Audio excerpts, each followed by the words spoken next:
Don't get wet over there. You guys keep it warm? You want another song? Okay, I got one song, and this song is from somewhere that right now is super warm, and there's palm trees, and there's beaches, so just close your eyes if you're feeling a little chilly, and just imagine that you were in Jamaica with Bob Marley, who's this old guy who's got lots of dreadlocks, and he liked to tell the world that we need to live with one love. Lots of time to sing along to this one too if you know it. Feet flat.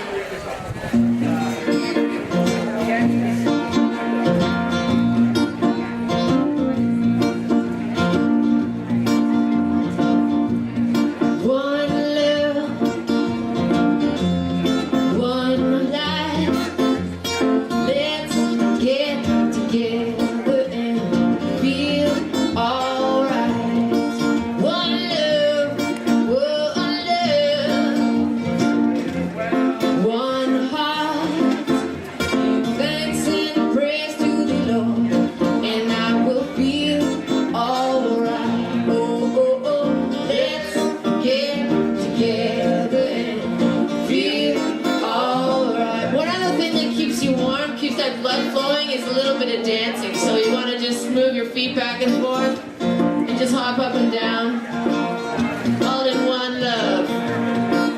As we join hands today, this is a great song to describe what we're doing. Here's One Love again. One love, one heart, let's get together and feel alright. We're talking together.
fingers, so I'm just going to take a little warm my finger break, and then we're going to do one that we can, instead of just bobbing, we're going to actually do some leg lifting and stomping. See, if you get your blood moving, you're going to stay nice and warm. That guy in the blue jacket, he is the prime, he should be like on the stage here doing some dancing moves.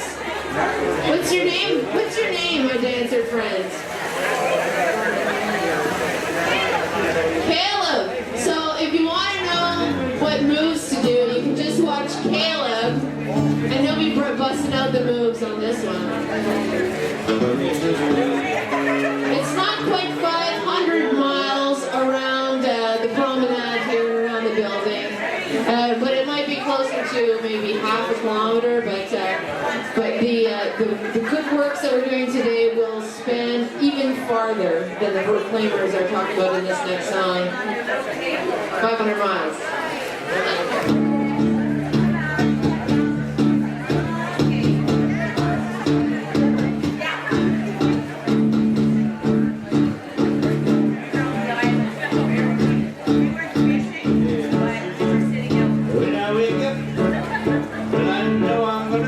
I'm gonna be the man who knows it. When I go out, yes I know I'm gonna be the man who goes along with you. And if I get drunk, well I know I'm gonna be the man who goes drunk. When I go out, well I know I'm gonna be the man who's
This is LIANNE.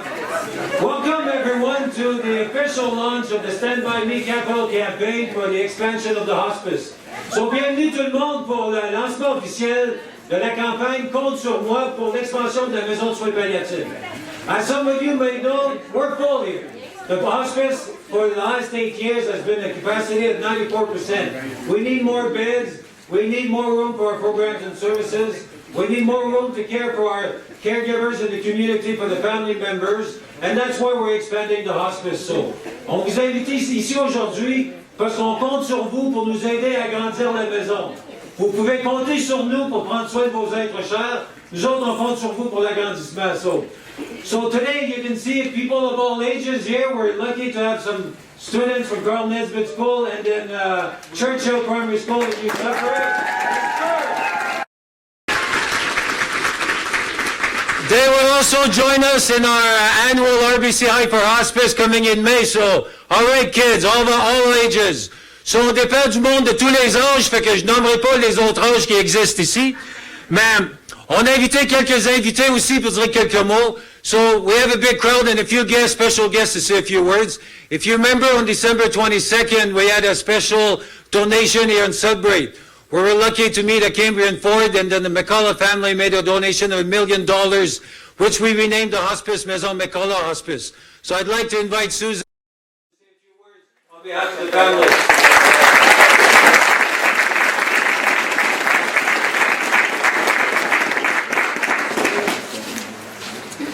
Good morning.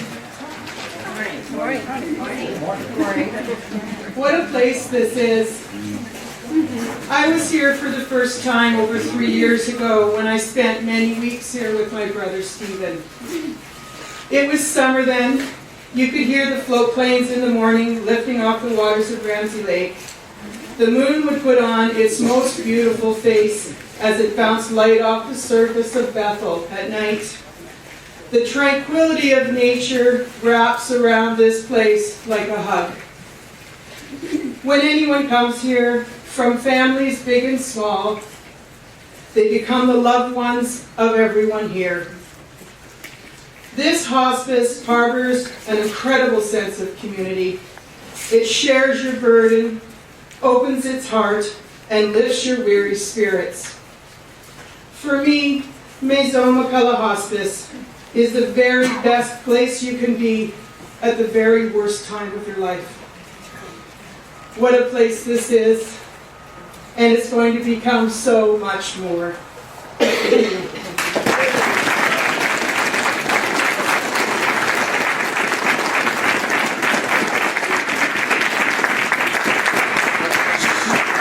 So our campaign in the north is to raise 5.1 million, but locally is to raise 3.35 million. The million from the McCulloch family made a big dent in this. We also had some money that was donated over the years. We have $500,000 that was also donated from various families, supporters in the community. So our total right now is 1.5 million. 1.5 million sur 3.35, c'est-à-dire qu'on est presque rendu à la moitié. We'd like to recognize another donor that's here today. Dan and Linda Boyd are here because Linda's aunt made a generous donation to the hospice a few years back, which we will dedicate one of the rooms to her there, Linda's aunt, John O'Grady.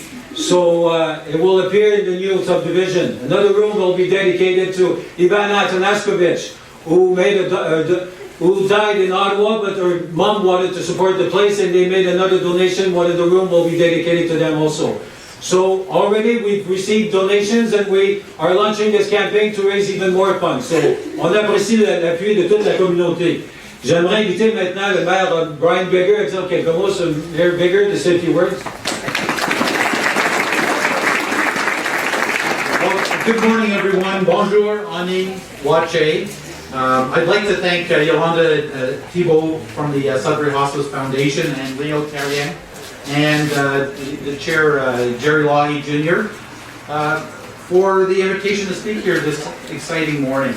And yes, I was at the announcement where the name change occurred to the Maison McCulloch Hospice, and it was a great day. And it just shows the amount of generosity in our community and how the community comes out and supports things that are so important to our community.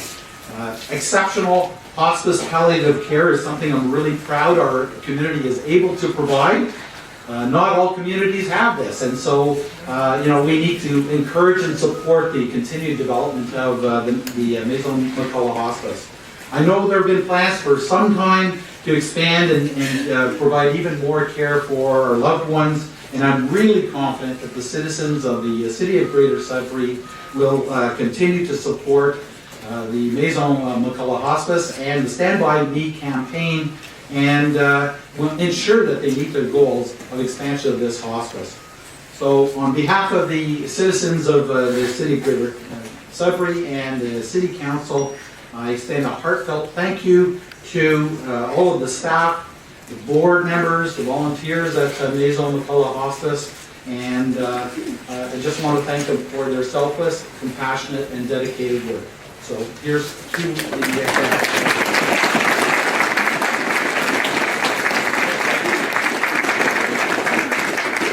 On aimerait maintenant inviter notre ami de la maison, LIANNE VALIQUETTE. So LIANNE VALIQUETTE is the coordinator for the End of Life Network, Hospice Care Network for the Northeast LIANNE. So LIANNE's going to say a few words on behalf of the LIANNE, the Local Integration Network. Merci Léo, c'est un grand plaisir d'être ici avec vous aujourd'hui, surtout avec l'énergie des enfants, c'est fantastique. So I am the Regional Hospice Palliative Care Coordinator for the Northeast Palliative Care Network, and I'm also the Palliative Lead for the Northeast LIANNE. It's a mouthful. I am here today to provide a few comments on behalf of the Northeast LIANNE. So many of us here today will agree that compassionate palliative care is an essential part of life's journey. The palliative system stretches across all sectors. It includes hospital care, community care, primary care, and hospice care. With the Patients First Act, the Northeast LIANNE has been given a strong mandate to build a more integrated system of care to link all of those sectors. The transformation that will come from Patients First will give new responsibilities to the LIANNE, with the goal of integrating community services to work more seamlessly together, to reduce overlap, and provide better decision-making through all of life's healthcare stages. Within this transformation, hospice and palliative care are key government priorities, and rightly so. Today's event is all about ensuring that this care continues to be provided right here in Sudbury. We know that Maison McCulloch Hospice has always shown exceptional leadership through its integration with Warm Hearts, volunteer visiting, in successfully developing a shared care team, and in serving more than 1,200 people since it opened its doors in a peaceful setting, as Susan, Dan, and Linda have been saying, in a peaceful setting surrounded by family, friends, staff, and volunteers. The next step in the hospice's evolution is to become a palliative care service hub. In March of last year, Parliamentary Assistant John Fraser released the Palliative and End-of-Life Care Roundtable Report, which sets out a leadership role for hospices, and I quote, to provide more service and achieve even better outcomes by operating as centers of excellence and service hubs for their communities. Maison McCulloch Hospice's vision for its expansion aligns with this new service leadership role. And therefore, the Northeast LIANNE is pleased to support this incredible community partner that provides great care for people in the final stages of life. As you know, Leo and Gerry, both the Northeast LIANNE staff and the Northeast LIANNE board have supported your expansion. Very soon, with the implementation of Patients First, we will receive a mandate letter from the Minister of Health, which we anticipate will include hospice and palliative services. There are discussions at the provincial level about how to fund capital for hospice palliative care, including this expansion, and that continues to be an ongoing conversation, so stay tuned. For now, I would like to extend thanks to your board, staff, volunteers for being champions in representing the needs of clients and families first, in helping them to live life before death. On behalf of the Northeast LIANNE, congratulations on your leadership and on demonstrating a northern spirit for pulling together as a community for northerners at the time when we need it the most. Thank you very much.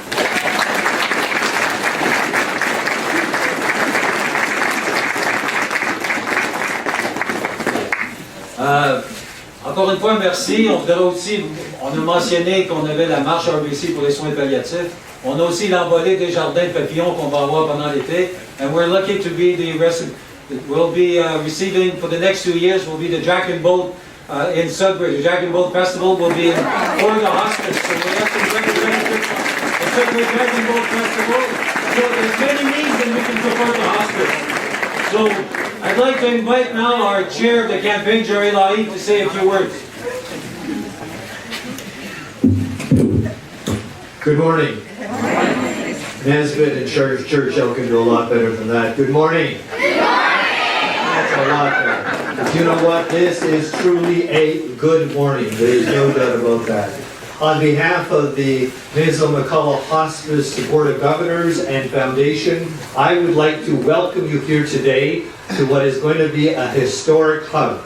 In fact, I would be bold enough to suggest to you, Mayor Bigger, this is likely the biggest hug Sudbury's ever seen, perhaps Ontario, and I'll even challenge Canada in terms of today of what we're going to do. We're going to hug our hospice because it really needs a hug, and I'll explain that in just a minute. About a decade ago, we launched a campaign called My Sudbury Needs a Hospice, and we wanted to have a hospice built on this very special property. We decided that we had to raise $2.2 million. Thanks to the generosity of Sudburyans, friends, we raised over $4 million to make sure that we had the best.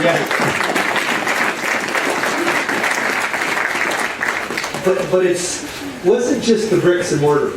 It's the heads and the hands and the hearts of the staff and the volunteers that come to this place every day that make our hospice the best hospice in Ontario. And if we're going to applaud any objectives, if we're going to applaud any goals, I think we want to very much, and we will give a standing ovation, because we're all standing, to Leo and his team for what they do every day.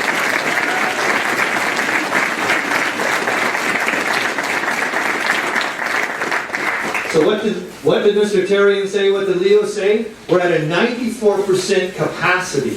94% capacity, friends, means sadly there are waiting lists to get into this property.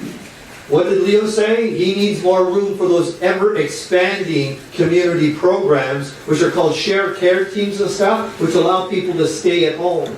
What did Leo tell us? Leo told us that we need to have a pediatric bed so that young people are properly cared for at our hospice. So guess what, folks? You and I know we need more room here.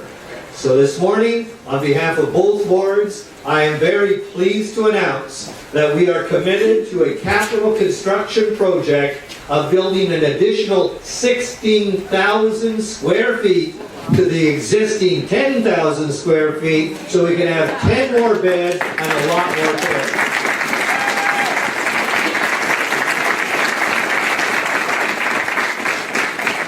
We need the additional bricks and mortar to help support the love and the life of our patients and their families.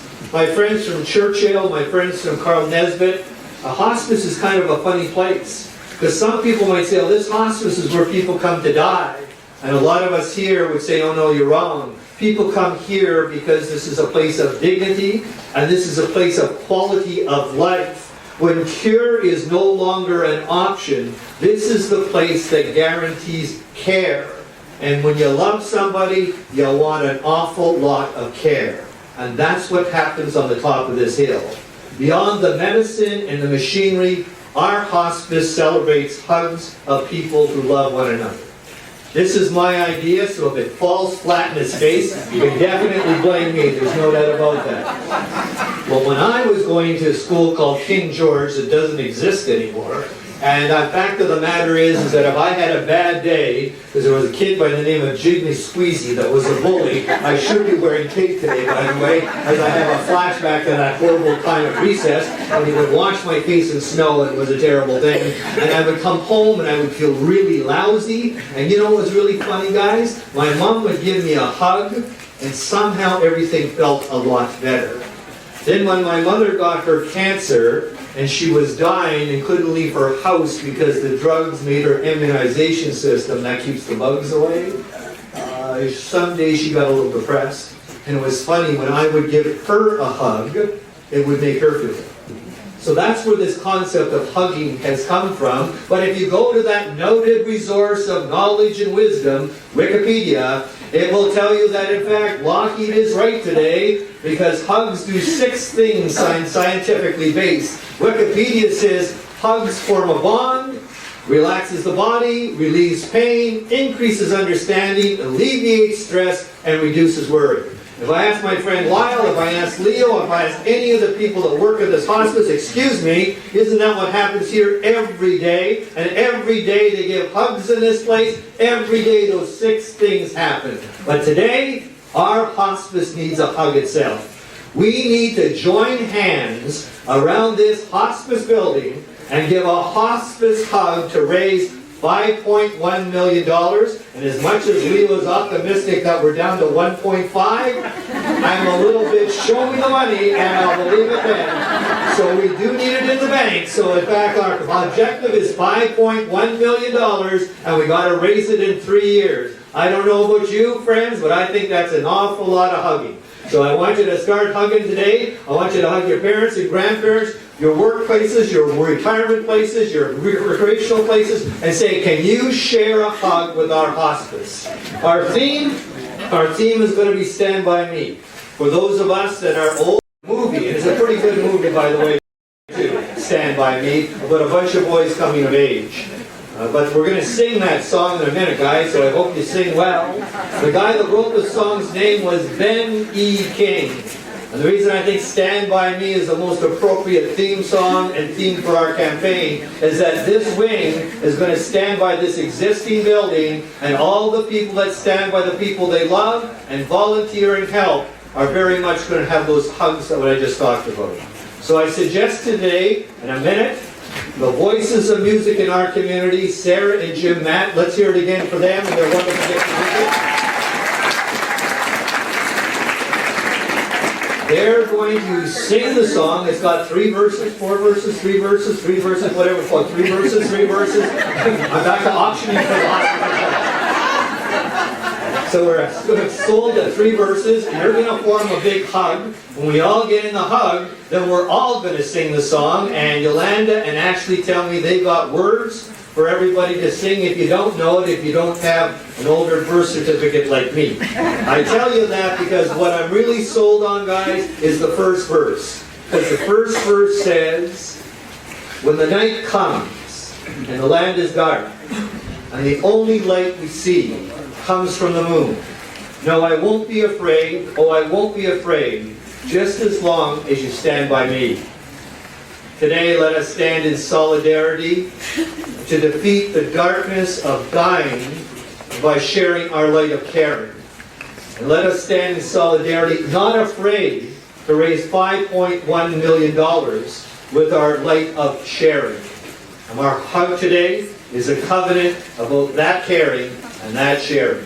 God bless you, and let's get $5.1 million.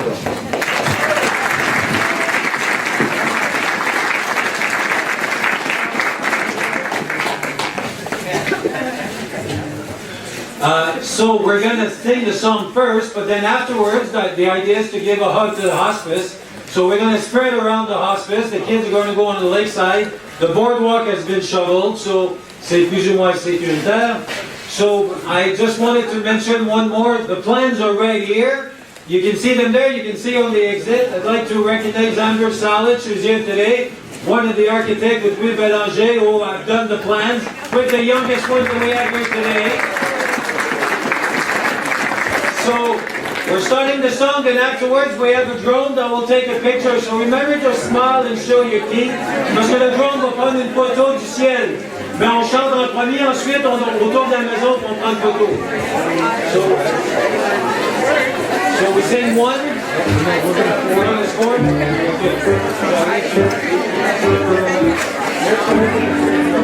Alright. So as we sing, we walk around the hospice. And then the idea is to hold hands. So just spread around the hospice. So the kids going east side.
know, sometimes people think I'm taller than this, but I'm gonna. We can make the circle tighter. See how they go. We need to make this work. That is my yes.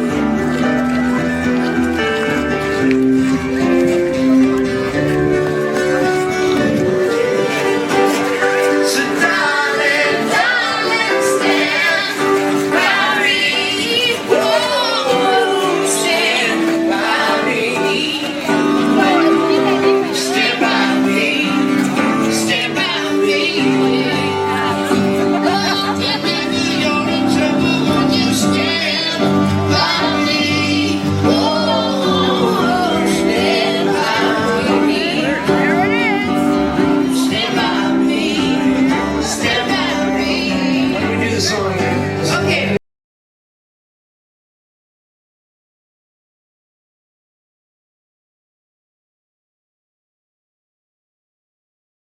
I guess from the beginning we're going to sing along, starting with When the Night Has Come. Okay, here we go. 1, 2. When the night has come. Let me hear you guys. And the land is dark, and the moon is the only you'll see. I won't be afraid. No, I won't be afraid. No, I won't shed a tear. Just as long as you stand by me. Darling, darling, stand by me. Oh, stand by me. Stand by me. Stand by me. Whenever you're in trouble, whenever you're in trouble, won't you stand by me? Oh, stand by me. Stand by me. Stand by me. Yeah.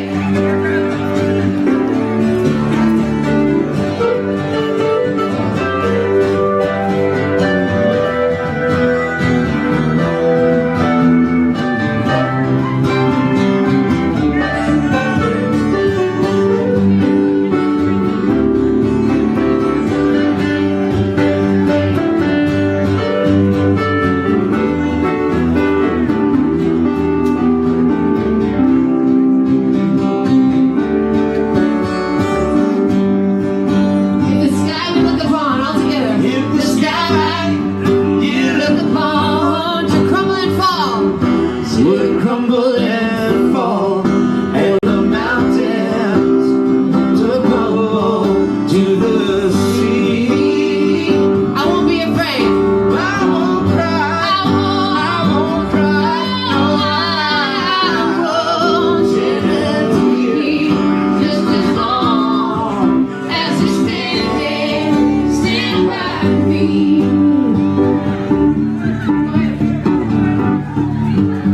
Ladies and gentlemen, friends, boys and girls, guess what? We're hugging the hospice. Congratulations.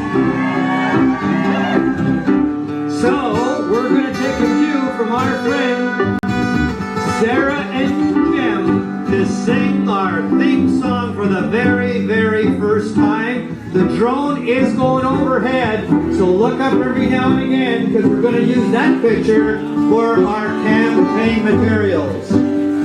Sarah